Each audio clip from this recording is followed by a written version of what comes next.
Told myself I wouldn't spend any money this month, but I still walked out of a thrift shop pop-up tenant with three watches I never meant to buy. The watches were cheap and vintage looking, and at first they felt like a good deal. But the real cost wasn't what I paid in cash. It was the guilt of betraying the budget I swore to follow. Each tick of the second hand reminded me that I had failed to keep my own word. I walked past the stall after class. The vendor smiled, I smiled back. Suddenly I was bargaining. Thrift isn't real spending, I told myself, even though I was spending actual money. My hands moved faster than my brain, trying on straps, checking, taking hands, and asking for a discount like I wasn't supposed to be broke. It felt like a game. I justified each choice with excuses I made up on the spot. It's an investment, I whispered, even though I knew I already had a phone to tell time. I realized I was excellent at negotiating, not with the seller but with my own guilt. I turned every logical reason not to buy into a twisted excuse to just buy more. The mental gymnastic I performed to justify each purchase could win medals. It wasn't thriftness I practiced, but self-deception dressed up as discipline. Hypocrisy doesn't always come disguised. Sometimes it looks like smart purchase, ticking away on your wrist while quietly reminding of broken promises. I love imagining a version of me who saves consistently, tracks her spending with precision, and feels nothing but calm when checking her bank account. That girl exists in theory. In practice, I'm her chaotic twin, the kind who downloads budgeting apps and forget the passwords a week later. I make spreadsheets I never open and set goals I break within days. I know what I should do with my money, but somehow knowing isn't the same as doing. I downloaded a budgeting app last month. I labeled all the categories: food, transport, emergency fund. Then I bought bubble tea and labeled it as health. The logic was ridiculous, but it made me feel better. A few days later, I bought thrifted jeans and put them under necessities. When I ordered takeout twice in one night, I called it emotional maintenance. I wasn't budgeting, I was storytelling. Each expense became a character in a tale of self-care, growth, or reward. The truth, I wasn't disciplined. I was just creative with my self-justification.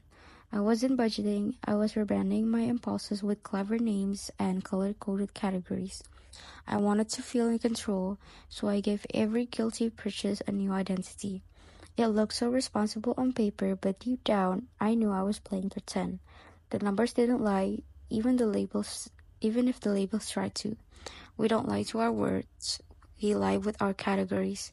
The illusion of discipline often hides in the names we give to things we shouldn't have bought. I tell myself that buying cheap things is harmless, but cheap habits stack up until they become expensive. Thrifting feels like saving, but when you do it out of impulse instead of need, you're still bleeding money. The low prices give false sense of control, masking how fast small purchases add up. It's easier to justify when it feels like a bargain, even if those bargains eventually drain your wallet just the same. That day, I spent 50K on a watch, 30K on earrings, and 25K on iced coffee. It felt like nothing at the time because everything was affordable. I even told myself I was being smart, supporting small vendors instead of buying retail. But when I opened my wallet and found only 10K left for dinner, the illusion faded.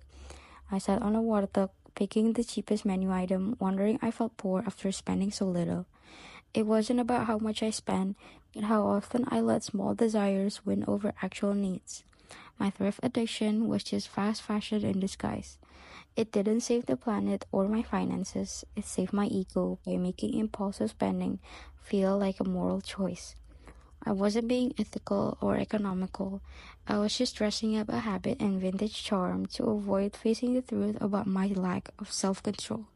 Even affordable spending becomes toxic when it's constant because small prices trick you into thinking you're in control while your bank account quietly tells a different story.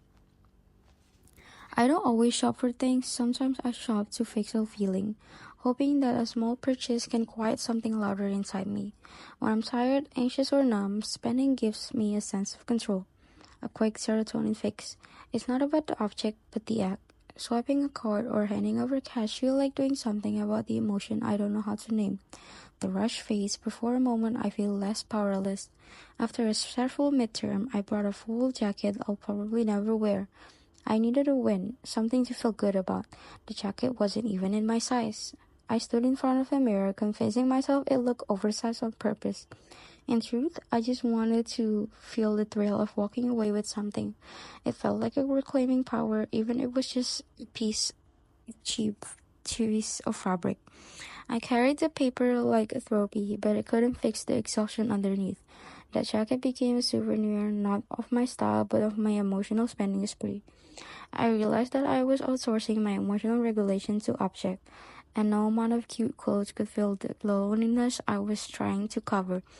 Retail became a distraction, not my solution. Each purchase delayed the real conversation I need to have with myself. What I thought was healing was actually avoidance, wrapped in plastic bags and paper tags. You can't heal emotional wounds with material band-aids. Shopping feels like comfort, but it only makes the pain for a moment before the guilt quietly takes its place.